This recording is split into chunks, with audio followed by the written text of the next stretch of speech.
Let's go. Here we go. Let's give this a try. Me, recording, talking to you again, saying hello. Seeing if this is even possible at this stage in my life to record a podcast, do what I used to do, which was what?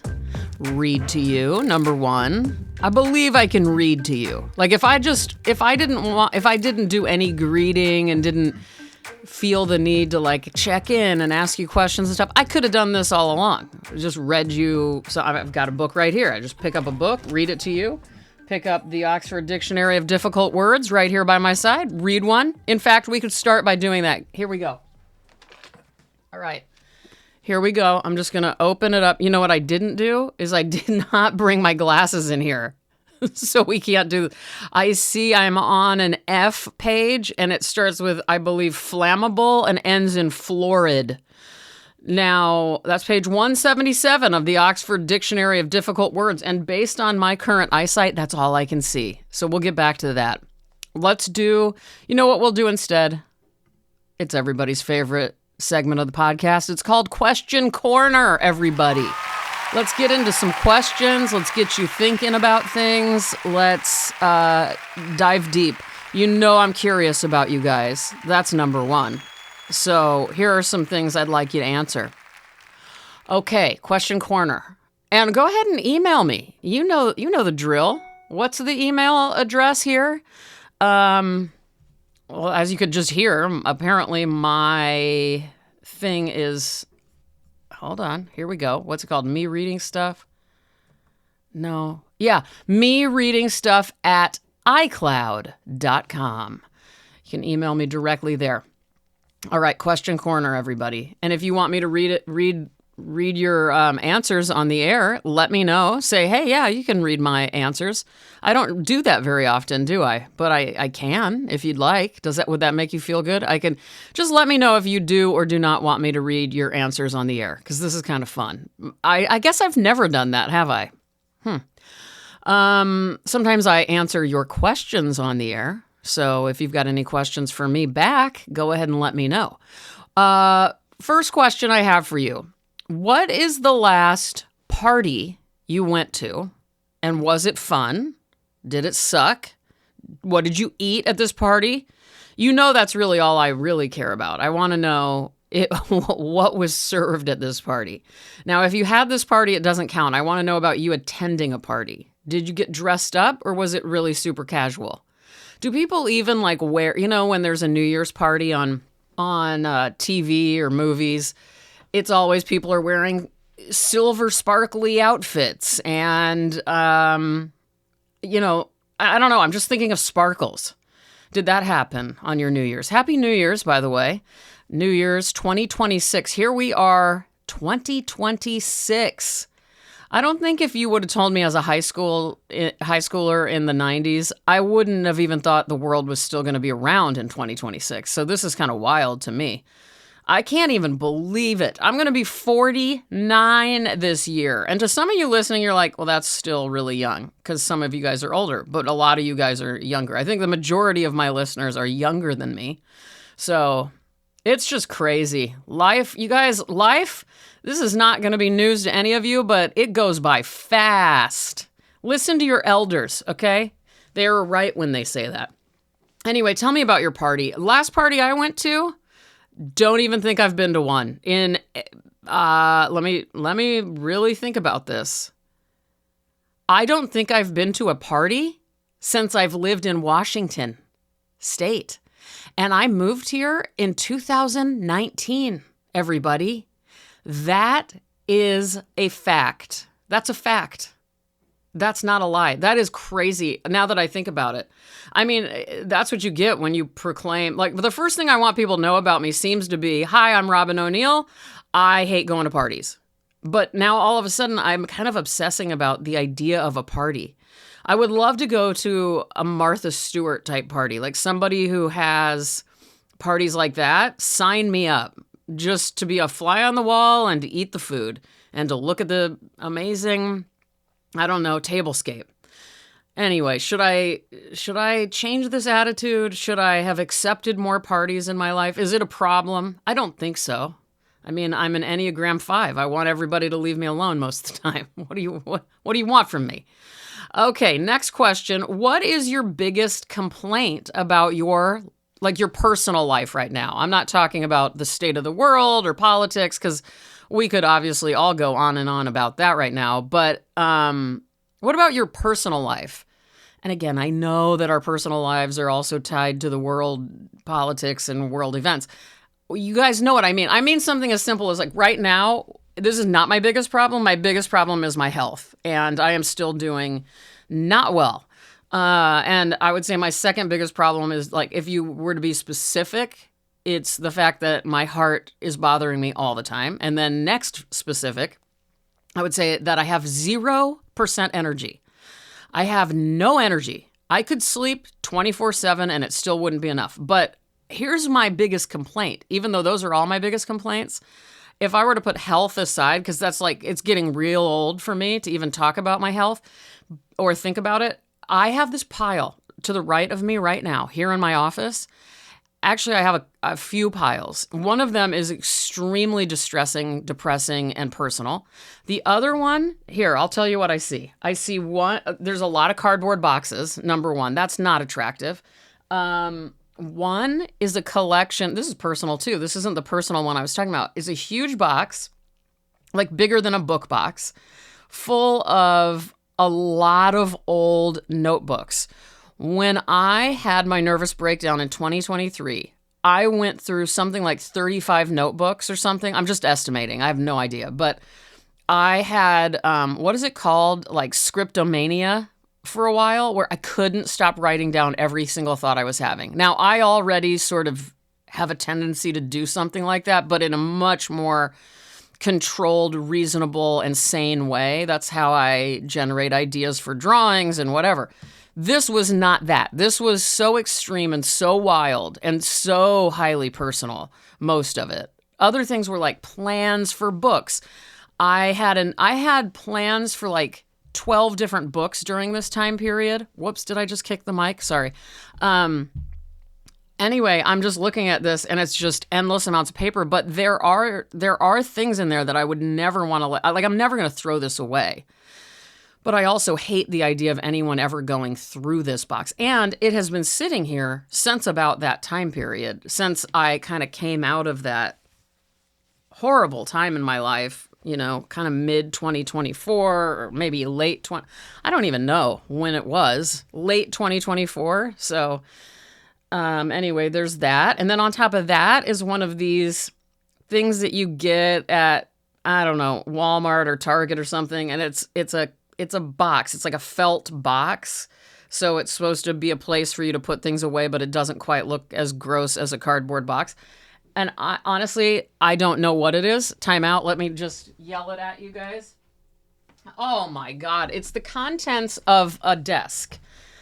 I think I cleared out this desk and just left all the contents over there. And then I have a different desk now. So this is like old business cards, mail, envelopes, stamps, rubber stamps, all sorts of things, just a bunch of crap.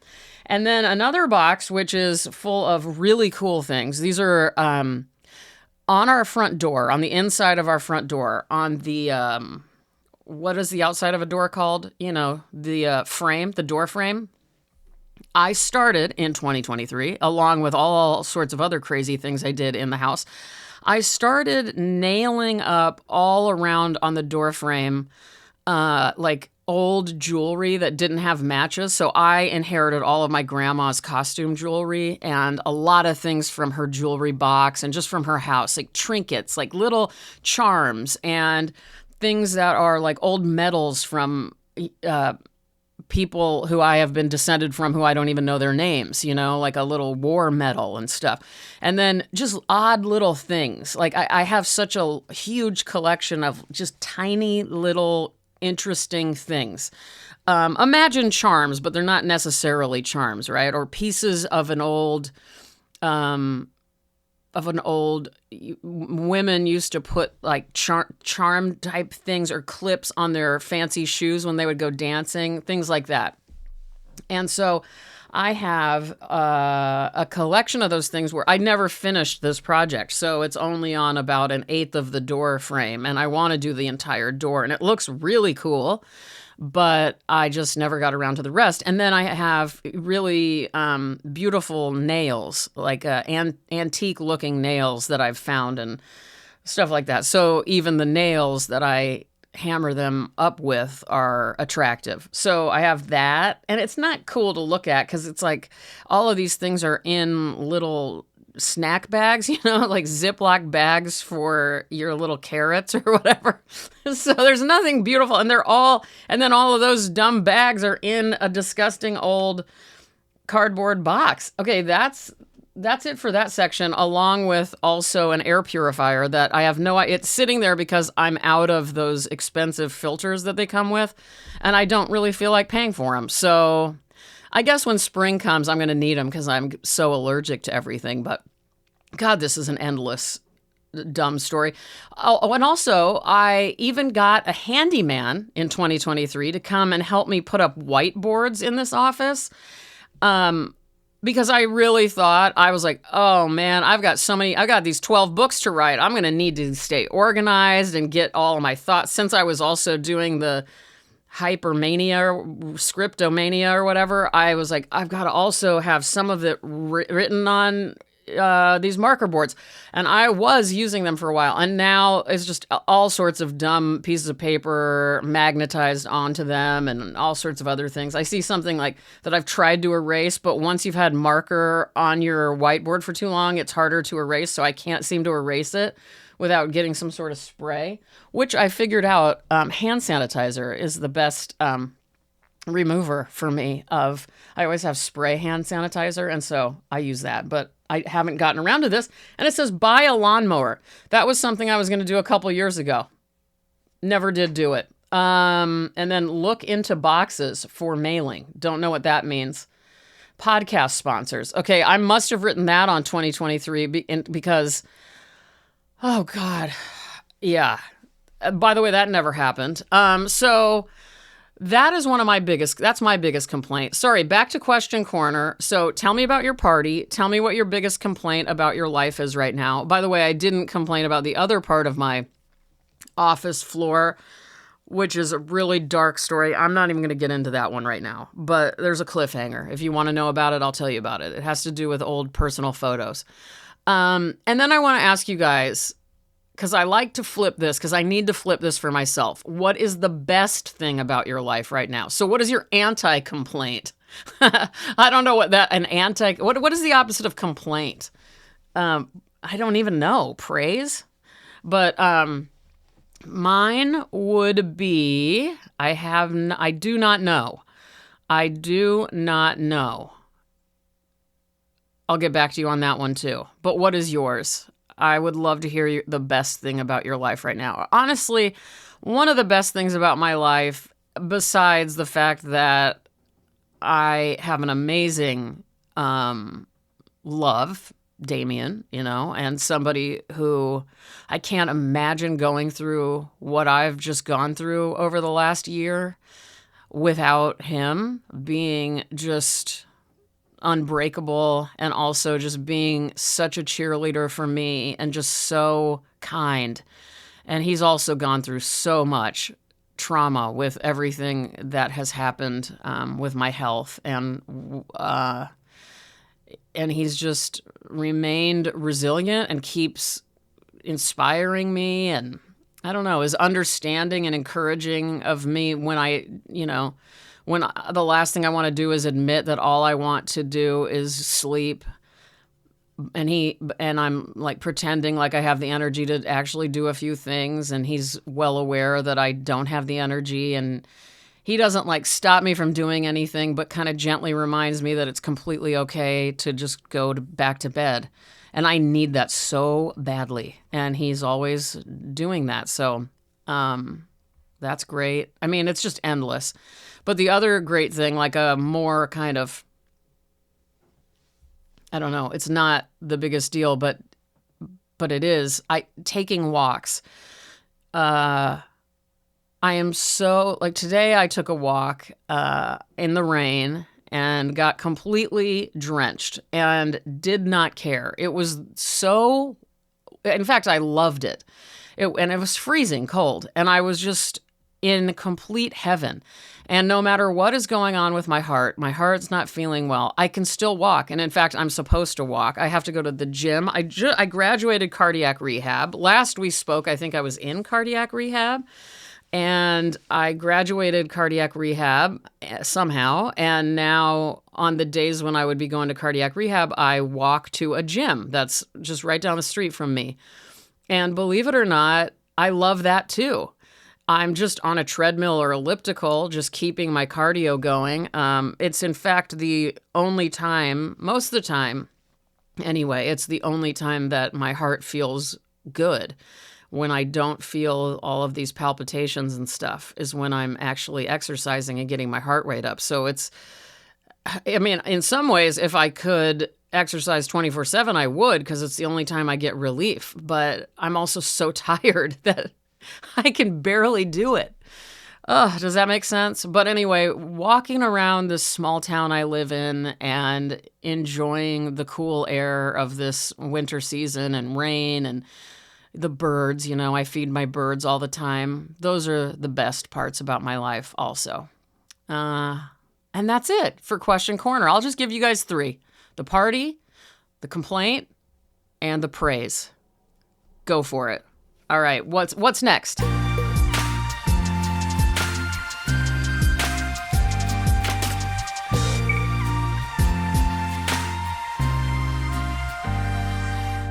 Okay, before I read anything to you guys, I just remembered we got to do a little business corner, business meeting. I believe the last time I spoke to you guys, first of all, I thought that I was doing so much better and I was going to be back to life and doing all sorts of things and having a show. Well, that did not happen because I would say, this is why I get so afraid to proclaim that I'm feeling better when I am, because anytime I do, it's like the universe responds by being like, "Oh, really, bitch? I don't think so." And so that's what happened, is an oh really, bitch moment. And I took a lot of steps backwards and have been kind of in that state ever since. One of the worst things about that, besides just how bad I feel, is that I had to cancel my show in New York this April. And I have never had to cancel a show that I can remember. Listen, the memory's fading a little bit in my older age here, but I'm pretty sure I've never even postponed a show.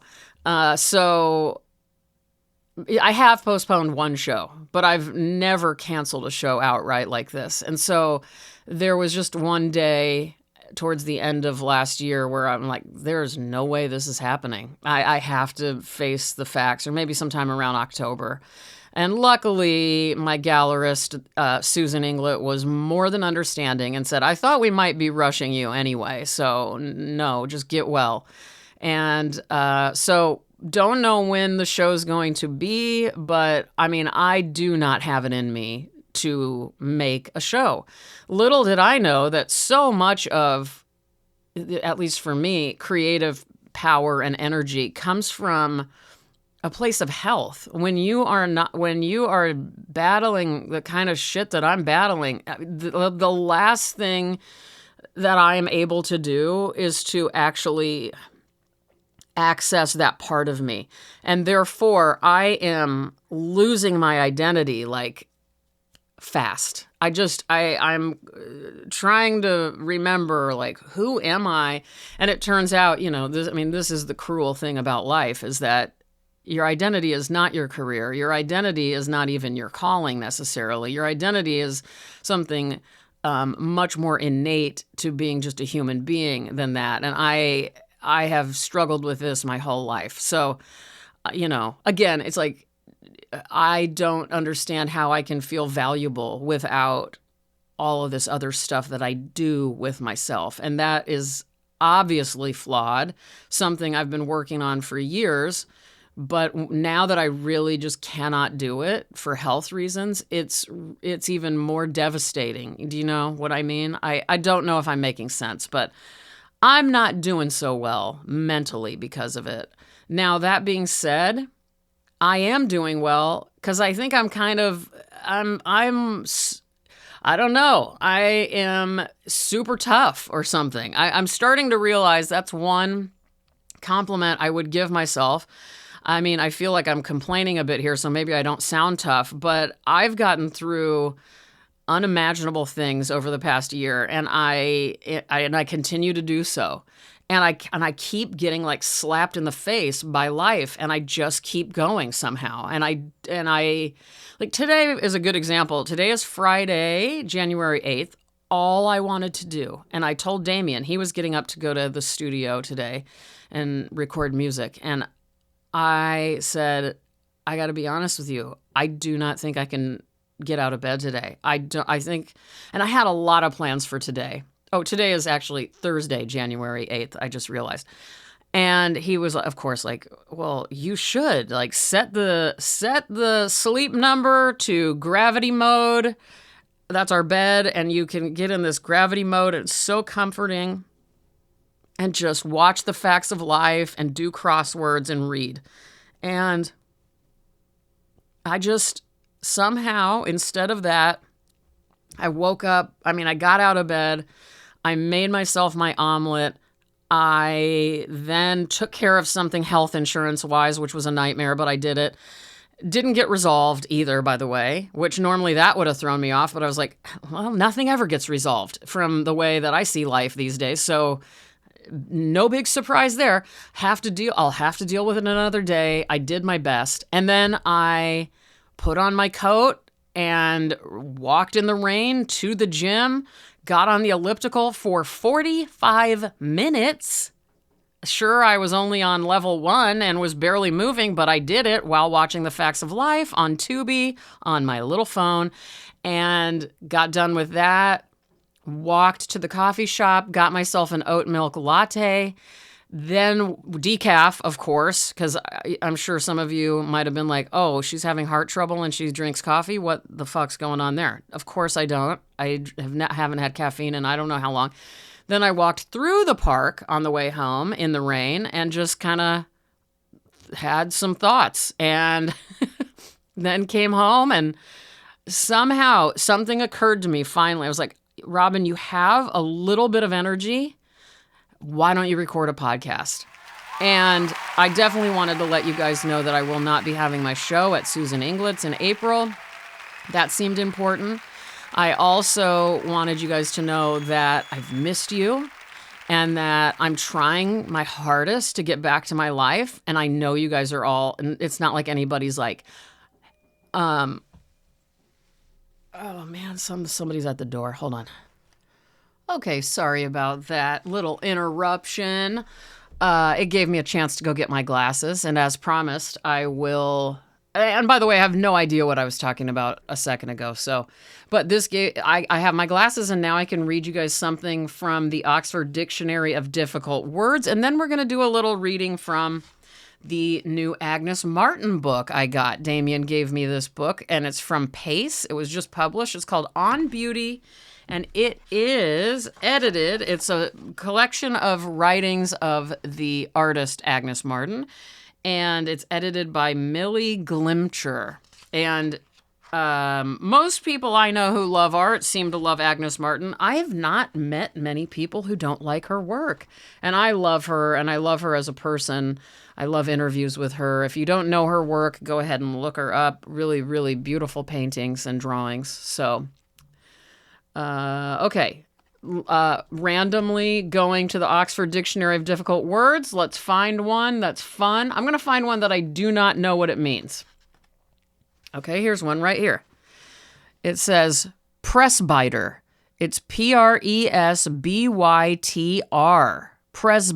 Presbyter is how it's pronounced, apparently. Presbyter. Noun, an elder or minister of the early Christian church. Okay, I was going to say, it looks like Presbyterian. In Presbyterian churches, an elder. in Episcopal churches, a minister of the second order under the authority of a bishop, a priest.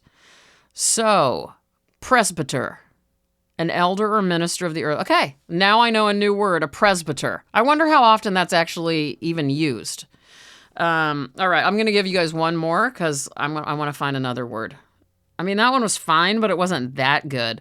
Oh, I love this word, compunction. I don't know that I always remember what it means, but I like this word a lot. Also a noun, usually with negative, it says, a feeling of guilt or moral scruple that accompanies or follows the doing of something bad. Ooh, I love it. They used insider information without compunction. So yeah, you're just like, yeah, whatever, I'm fucking doing this. I don't care. Why do I like that word so much? It sounds good, right? Compunction.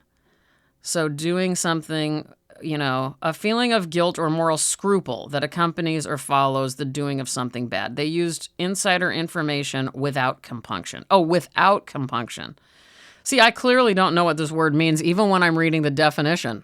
I'm really, really showing my my idiocy. I don't even know. Compunction. So you're supposed to feel compunction. Is that right? Presbyters out there? Oh my God. All right. So from Agnes Martin, a collection of her writings. Now, I want to say this about this book. I love this book because I love Agnes Martin. I'm not sure.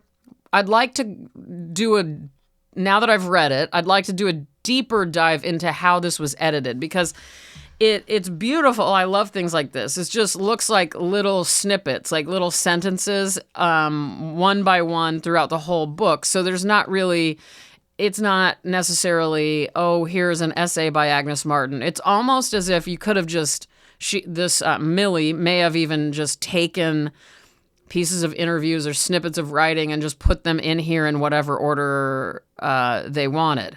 So I'm not sure if that's the case, but just keep that in mind. And so it also kind of looks like a poem, but it's not a poem from what I understand. These are words of Agnes Martin, and they're stuck into this book in some sort of order. So just keep that in mind, and then I'm going to read you a part that I've highlighted. The world evolves due to a growing awareness in the lives of all things and is expressed in their actions. The actions of all things are guided by a growing awareness of life. We call it inspiration. Living by inspiration is living. Living by intellect, by comparisons, calculations, schemes, concepts, ideas, is all a structure of pride in which there is not beauty or happiness, no life. The intellectual is, in fact, death. I will give you an example. If you were at the beach and keenly aware of the shining waves, the fragrant air, the freedom of mind, feeling happy and free, that is reality. That is life. Now, if someone came on the beach with a radio and tuned it to the news, that is the intellectual and political. You would feel the shock of moving suddenly from reality to unreality. You would be depressed and irritated. The political is a negation of life. It is negative living, anti-life. The divide and own concept, the we are the creators concept, is the concept of pride. Where pride walks, nothing of life remains. It is the supreme destroyer of life. Pride leaves nothing in its path. It is death in life. All great visionaries agree that we move in this life from death to life, from error to awareness of truth, from negation of life to total awareness and devotion, passionate devotion to life, from death to everlasting life, from blindness to enlightenment, from unconsciousness and dreams to consciousness. I will describe to you the negative attitude towards life, even though it is ineffective and of no account. The negative person has no respect for life, his own or anyone's. He is complaining and destructive and convinced that to get ahead in life, he must take advantage of others. He is going to fight, born to fight for his rights, for his ideas in self-defense, and for his advantage. All aggressiveness is negative regardless of the cause, except in the defense. I'm not doing a great job. Haven't done, you guys, I'm out of practice. All aggressiveness is negative regardless of the cause, except in the defense of innocence. In the defense of innocence, we will all be very brave. No practice is needed. A little bit more. We must not worry about the negative attitude in others. When I say the negative is of no account, I mean it is ineffective negatively in life. Since it is a part of life and life is positive, it is of course positive. And we can see dimly how the mafia, for instance, preying on the weak makes them turn away from pride in themselves.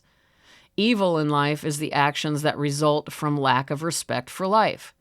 That is enough for death. Now for real life. In real life, we get everything we want and need, just like the grass. It is all laid on. Fate is kind. You will look back in old age and say, I had everything I really wanted. And we'll end it there. I sure hope Agnes is right about that. Will we look back in old age and say I had everything I really wanted? Sadly, that's just not true of everybody, but that is the ideal course of events. That is what I hope for all of us, that's for sure. And I'm sure you guys agree. I mean, how could you not want that? And is life positive? I guess life in essence is positive. I don't know. I'm also, well, I'll get into that later. I've got a lot to say about this. Let me take a drink of my Topo Chico. I'll get right back to you, and you guys, I'll get out of here. I'm sorry I wasn't able to read very well today. I am trying to be accepting of myself in whatever stage I happen to be in. And, you know, all I know is I was called to record a podcast for the first time since I don't even know how long. And I've missed it. I've missed talking to you guys. I've missed sharing thoughts. I've missed having thoughts to share. And I appreciate all of you guys so much. I want you guys to, when you listen to this, I want you to be good to yourself. Do something, just one little thing that is kind for yourself today. Please do it. Please, whatever it is. Take 5 minutes to just be alone in a room and read if you're like a busy mom or dad or something. Or take a full evening to just take a bath and, I don't know, watch a movie while you're in the bathtub. Set up a little laptop to the side. Do you ever do that? It's kind of fun.